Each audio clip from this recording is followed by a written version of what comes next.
Magandang hapon po, magandang gabi po mga kaibigan. Nasa final stretch na po tayo ng ating Series 3, Control Biz Reboot Now.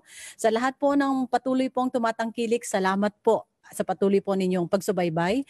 Itong programa po ito ng Department of Trade and Industry ay para magabayan kayo at matulungan po ang ating mga MSMEs kung paano po mag-shift mula po doon sa brick and mortar para po naman dito sa ating online e-commerce. Ano? Sa mga nakaraang araw po, we started last Thursday. Okay, na-cover na po natin online selling, e-fulfillment, delivery, yung e-payment, financing, how to register your business, taxation, and intellectual property.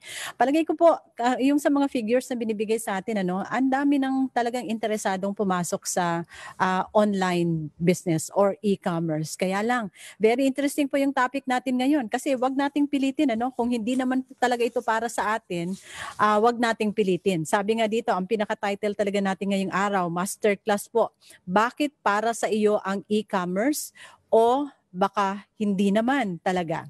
Okay? So pero bago po natin, yan po ang title natin. Pero bago po natin finally introduce po yung ating resource person, once again po, yun, inaanyayahan po natin lahat po ng mga nandyan sa kanilang mga tahanan. You can actually follow up and find out po sa email po ng DTI e-commerce para po natin malaman kung ano pa po yung mga ibang detalye ng programang ito po, yung Control Biz Reboot Now. So ngayon po, yun na nga, dahil marami ngang nainganyo, pero ang sabi nga natin, baka naman hindi talaga ito para sa inyo. So this is going to be a very interesting topic this afternoon kasi nga, masyado pong magaling po yung ating resource person, but at the same time, kaya niyo pong ilagay po doon sa level ng pagkaintindi po ng bawat isa sa atin. Yung very, rin yung title niya, bakit para sa iyo ang e-commerce o baka naman hindi naman talaga. E-commerce, economics of e-commerce. Just to introduce to you po, yung ating resource person, si Mr. Ronnie Balberan, is a faculty member of the School of Economics, University of Asia and the Pacific, an environmental planner and infrastructure and logistics specialist with 15 years of strong record in delivering high-impact reforms through large infrastructure project development and budgeting, design and advocacy of projects and policies. He also served as a team leader for the technical working group who drafted and prepared the recently launched Philippine Construction Industry Roadmap. That's for 2020 to 2030. And one of the contributors in the updating and crafting of the Philippine e-commerce roadmap for 2019 to 2022. Maikli lang po itong oras natin kaya hindi na po tayo magpaligoy-ligoy. Okay, ladies and gentlemen, bibigay ko na po yung floor para po sa ating masterclass, no less than Professor Ronnie Balberan. Magandang hapon, sir.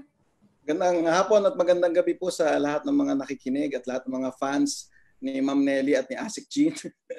So magandang gabi po. So start na po ba ako? Mukhang maikli lang po yung nailaang oras sa akin. Excited na po akong i-share. Yes, go ahead po. Pwede tayo hanggang 7:10. 7:10. Okay po. Let me just share my screen. And then... So nakikita niyo na po ba yung aking screen? Okay. So naririnig niyo rin po yung aking boses? Okay na po tayo. So mga kaibigan, mga kababayan, so ako po inaatasan na i-laymanize yung ating economics and e-commerce. And therefore, ito po yung title ng aking presentation, bakit para sa iyo ang e-commerce? O baka hindi naman talaga. So bago tayo magsimula, tingnan natin, ito po yung ating pampagana lang. So pagka yung ito yung mga physics question nung high school tayo tsaka nung college, no. So gaano kabilis ang bilis ng langgam kapag nakasakay siya sa jet? So tapos hindi naman siya gumagalaw. So I think ito po ang aking illustration kung bakit ang bawat isa ay inaanyayahang makisama at sumama sa e-commerce dahil maliit man, kahit kaliit-liitang startup, micro, small, medium enterprise, kagaya ng isang langgam, kapag sumabay dito sa oportunidad ng e-commerce, which is ito in our model or our example, yung jet. Pag sumakay siya diyan, parang 500 to 600 miles per hour ang pwedeng maging bilis ng ating ng ating langgam. So dito sa ilustrasyon na to. So mga kababayan, yun po ang aking interpretation kung ano ang MSME in relation to the e-commerce. So bago po tayo lumalim, ito po ay natutunan ko po sa aking mga mentor, summary na agad para kung yung aalis, maraming gagawin, magdi-dinner na. Pagkatapos po ng next 2 slides na to, pwede na po kayong umuwi. Pero nasa bahay niyo rin naman kayo, kaya okay lang. So, super summary, napakalaki po ng oportunidad na binibigay ng ating Philippine economy. So, and then, madali lang po ang e-commerce. 2 linggo na po natin pinag-aaralan to. Makikita nyo na marami po pala tayong partners and enablers dito sa e-commerce na ito. So, kaya dapat lang madali na ito. Ang kailangan nyo lang gawin ay i-review nyo lang lahat itong pinalabas natin. At pagkatapos nyan, kung meron pa kayong mga tanong, tawag lang po kayo sa DTI. So, mura lang magkamali sa e-commerce. Yun ang aking interpretation po dito. So, and therefore, kaya mukhang para sa iyo talaga ang e-commerce. Okay? So, and therefore, ang last slide natin, bago tayo mano sa detalye, ano mga dapat niyong gawin kung gusto niyo mag-e-commerce? Ito po yung sinusubaybayan ko. Ang gagaling ng mga speakers. Grabe, it's very humbling as a teacher at the university. Ang dami-dami ko pong bagong natututunan. I hope na dami niyong natututunan doon sa mga last 2 weeks natin na mga session. So, but ito po ang isa kong mga 3 natutunan ko. One is focus on your idea, your product or your service. The rest will be provided for you by other people or other companies. Nandito po sila handang tumulong. Kasi sobrang powerful ng computer, sobrang powerful ng internet. Nandiyan na sila, pakikinabangan nyo lang. Pangalawa, ang kailangan nyo pag-isipan, lahat ng e-commerce, ang summary lang po niya ay 2 bagay. Networks and interconnection. So wag kayong ma-stress kung anong dapat nyong gawin para doon sa buong components, lahat ng components ng e-commerce business po ninyo. Hindi nyo po siya kailangan isipin lahat. Networks and interconnection. Kanino tayo dapat kumapit? Kanino tayong jet dapat sumakay para yung kilos langgam natin bumilis na kasing bilis ng isang jet. At pangatlo, always listen to your customers. Whether potential or current customers, pakinggan po natin sila kasi lagi pong nag-iiba ang pangangailangan ng ating mga customers at kailangan po nating makinig sa kanila day in, day out. So, and therefore, for everything else, try to contact the DTI e-commerce office. Tapos from the DTI e-commerce, again, sabi natin, networks and interconnection. So, sa dami ng mga pwedeng tumulong sa inyo, kung nalilito kayo kung sino una nyong approach, tawag muna kayo sa office ni ASEC Jim at itatraffic nila po kayo kung saan kayo pinaka mabilis na pwedeng matulungan. So, topics. Anong mga topics natin? Ano ang traditional e-commerce at ano ang commerce? Ano ang e-commerce? So, wait lang. May survey. Okay. Pangalawa, ano ang elemento para sa e-commerce? Teka lang. Tapos, bakit e-commerce? At bakit ngayon na? So, bakit now na? And then, para kanino ang e-commerce? Yun yung una nating tanong kanina. So what is e-commerce? Wag po kayong mag-alala kung na-stress kayo. Shucks, ang dami pag-aaralan sa e-commerce. Parang teka lang ha, ano ba nangyari? So yun. Kasi ito, so teka lang ha, may technical difficulty tayo. Yan muna tingnan nyo sa akin. So start with. Okay, so e-commerce, may iba-ibang tawag po dyan. Digital commerce, e-commerce, digital business. Pero tingnan natin. Sabi ng World Trade Organization, production, distribution, marketing, sale. Para medyo matalino ng konti yung usapan natin. Galing tayong definition ng World Trade Organization. Tapos sa OECD, sale or purchase of goods or services conducted over computer networks by methods specifically designed for the purpose of receiving or placing of orders.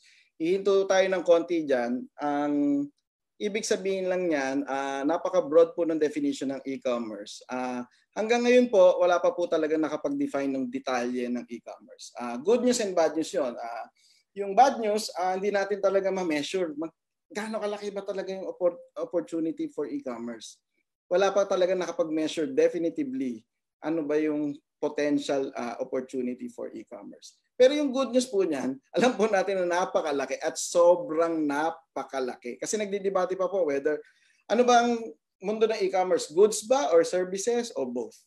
So, but at the end of the day, sa lawak ng internet, sa powerful ng mga computers and network systems, baka sayang lang sa oras isipin natin kung ano talaga yung clear definition nito.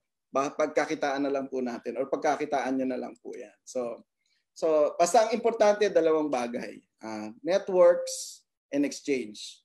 So yung lahat po ng napanood po ninyo yan, mga networks niyan, grabe, ang babait nila, parang halos ipinamimigay na nila yung mga services nila for free, or kung hindi naman, maliit na margin nyo doon sa produkto ninyo. Take advantage of those networks. So yung mga dati parang mga nasa alapaap lang yung mga presidente, chairman. Ito parang mga tao din pala sila, no, napakababait doon sa ating session.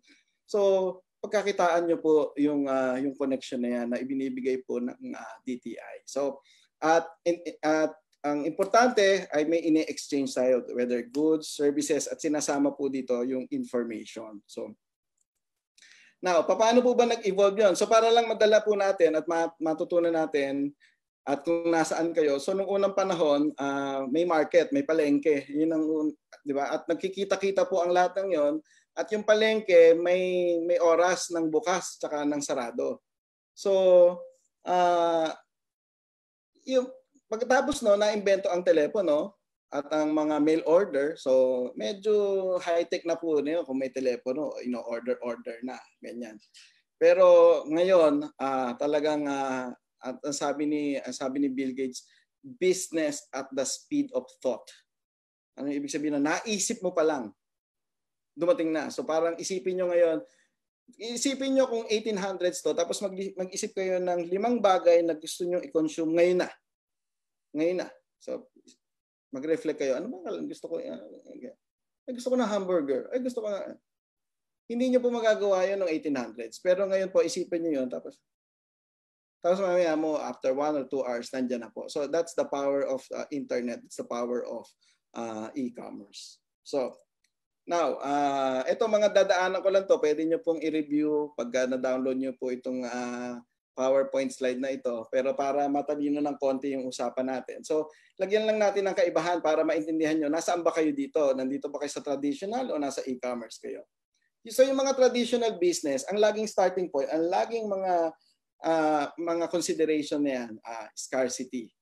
Yung dilemma, ano ba dito? Mas marami bang labor o mas maraming computers ang bibilihin ko? Tapos lagi, pagka nagpuproduce ka ng mas madami, kailangan mas marami kang space for the inventory, warehouse, lahat.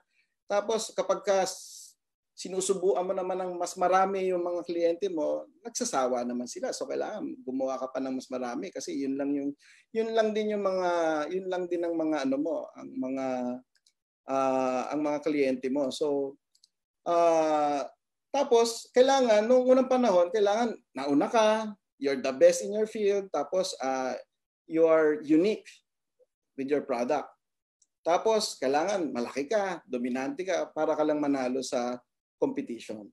Pero sa e-commerce, medyo iba na yung usapan dito kasi may tinatawag na abundant scarcity. Ano ibig sabihin nun? Nga, may medyo scarce ka dyan sa lugar mo, pero kapag ka nakipag-network ka doon sa ibang region, o biglang mas marami na agad yung pwedeng mong bentahan, or mas marami ka na agad na supply. Diba? So, and then, yung increasing cost mo, kasi napapagod ang mga empleyado, etc. Pero kung fully automated yan, that's the power of computers. So, pwede kang, because of the power of computers, pwede kang mag-produce ng 5 beses ng paulit-ulit with the same number of people kasi it's the computers that are actually doing the work. So, your productivity multiplies 5 times. So, yun yung power ng computer. So, baka hindi nag-i-increase yung cost mo with increase in the production. Tapos yung nabebentahan mo pa yung iba. So hindi, kahit nag-decrease yung satisfaction, pwede mo kang magbenta sa iba. Dito sa e-commerce, hindi importante na nauna ka, na magaling yung produkto mo, mas magaling yung produkto mo, o unique yung produkto mo. Hindi na importante yun eh. Ang importante, sinubukan mo agad kasi with 7 billion and more people who needs to consume, baka there's a lot of room for everybody. So ang mga kababayan, hindi lang ekonomiya ng Pilipinas ang pwede mong bentahan with e-commerce. So kapag kayong mga networks natin kumonek din doon sa mga e-commerce ng ibang bansa at nag-uusap yan, may ASEAN e-commerce, may Asia e-commerce, global e-commerce, my goodness. So 7 bilyong tao yung pwede mong bentahan all of a sudden. So ang problema nga mabebenta mo, makakapag-produce ka ba ng produkto para sa 7 bilyon. So hindi importante na ikaw ay una, basta importante ikaw ay mabilis, ikaw ay adaptive. So and then hindi importante na malaki ka, sabi natin yung langgam na nandoon sa jet, basta nakasakay ka sa jet. That's the power of networks. Yung dati kailangan sobrang laki mo, kundi tatapakan ka ng mga higante.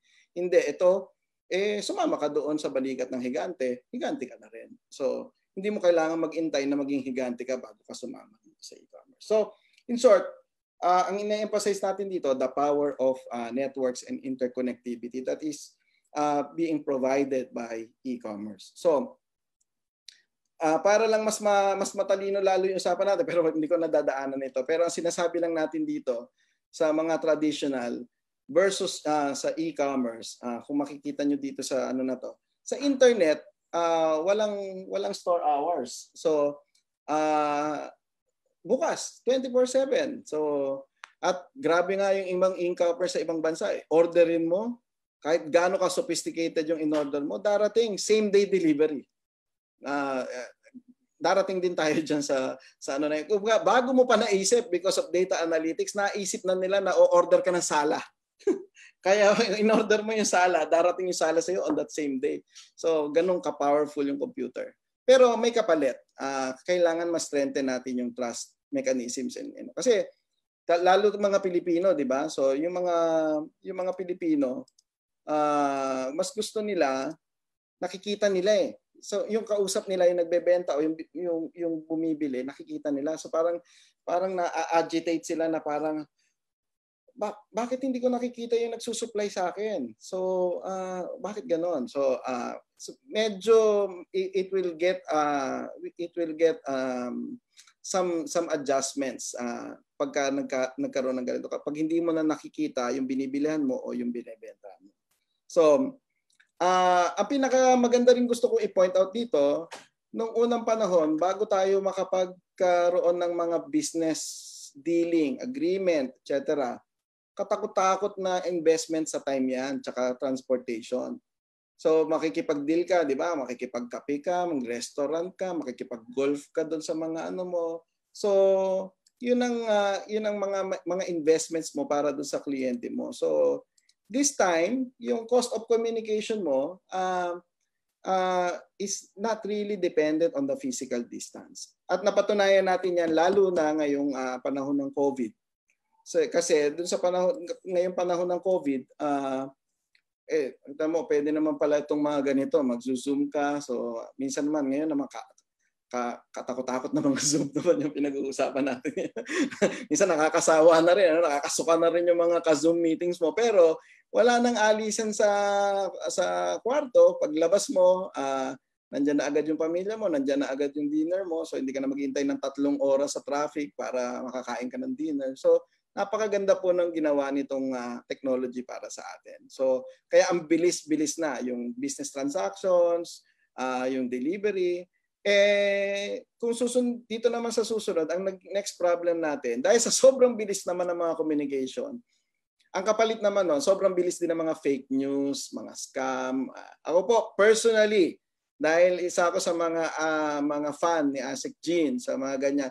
Personally, nag-order ako. Hindi ko nasasabihin kung anong platform, So peki ako.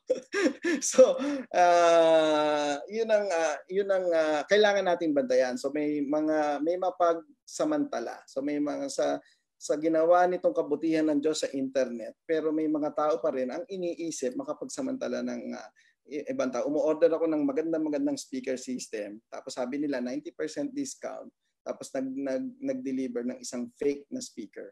So, yun yung mga problema kakaharapin natin dito. Dahil sa bilis ng mga pangyayari, parang naano ka, wow, ganda, 90% discount. Bili ka, sa bilis na rin ng payment, ang bilis na rin ng hindi mo na namalayan. So, yun lang po yung mga downside. But in general, this actually gave us a lot of benefits. So, nung unang panahon, ang dami mo kailangan i-maintain ng mga trabahador.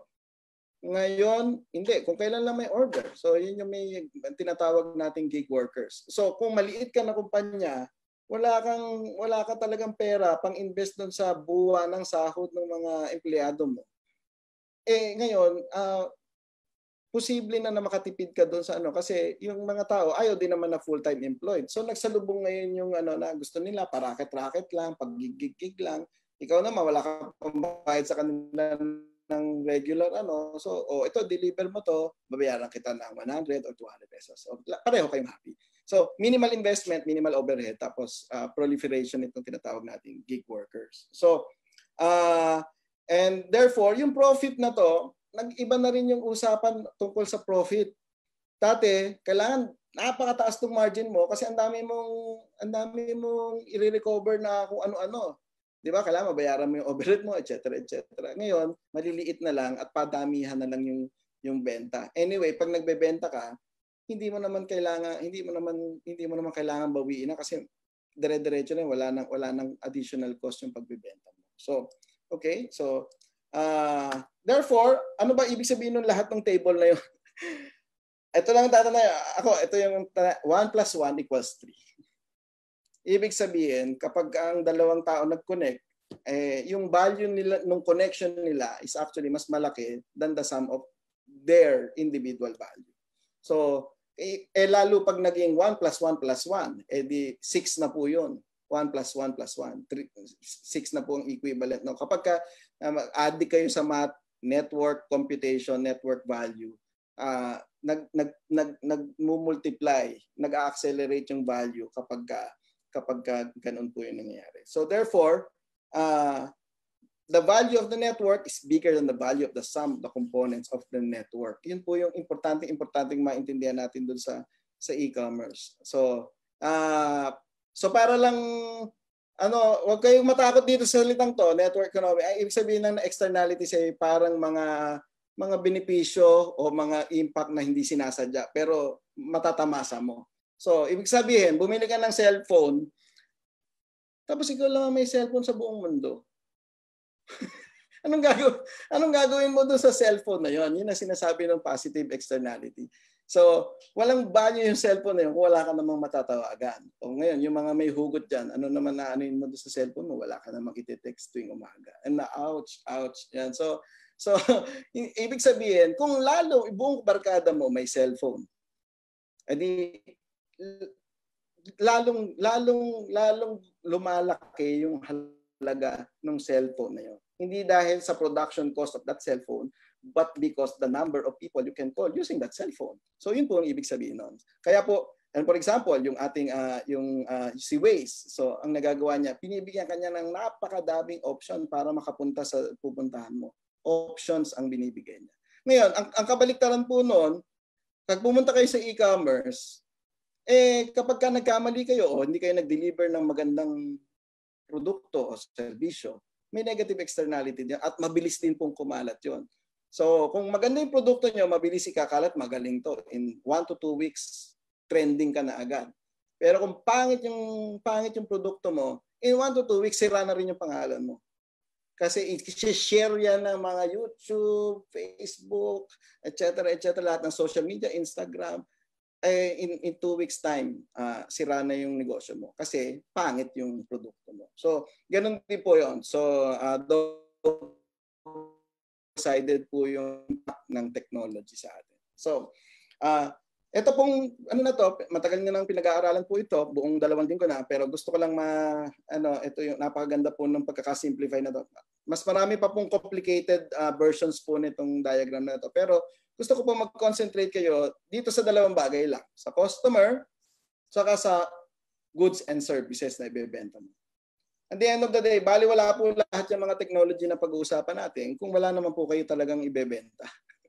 So kung wala naman kayong magandang idea, so kaya nga ngayon, kahit wala nga kayong produkto, idea lang, di ba? So marami ngayon kumikita just by sharing their thoughts or coaching somebody else. So parang gano'n. So pwede rin yun. So, but importante, nakakatulong yung ginagawa ninyo, produkto nyo, serbisyo nyo, impormasyon nyo na nakakatulong sa ibang tao. So, at pagka nangyari po yun, may willing na po yung customer magbigay ng payment. At importante, yung kaninang pinag-uusapan ng kaninang umaga, mati-deposit agad, mata-transfer agad sa iyo yung pera. O ngayon, kung produkto yan, madi-deliver mo agad. Hindi mo na, dati isipin mo yun, nung 10 years ago, isipin mo yun, paano mo i-deliver yun sa customer mo. Pero ito, sa dami ng mga logistics, ayan, so makakarating yun sa customer. May kaunting patong lang, pero alam mo makakarating na. So yun po yung ibig sabihin ng e-commerce. At na-enable po yan through these digital platforms. Ang interpretation ko dyan, yan yung entablado. So ano ba yung platform? Entablado po yan. So yan din yung parang palengke. So kung wala yung entablado, bali wala yung show mo. Hindi mo magagawa yung show mo bilang provider ng service o ng good kung wala yung entablado, kung walang matibay na stage. At sino na mga nagbibigay niyan? Yung mga marketplace, di ba? Sina Facebook, Lazada, Shopee, Zalora, lahat ng ating mga partners dito. So, and then of course, kailangan may isang session tayo about government. Hindi ka naman confident dun sa taxation. So, as much as possible, yung government nag-a-adjust din para pang e-commerce din yung kanilang regulation. Kasi pagka hindi, lahat tayo magtataguan lang tayo tapos magbubulong-bulungan na lang, text-text na lang, hindi po maganda 'yon. So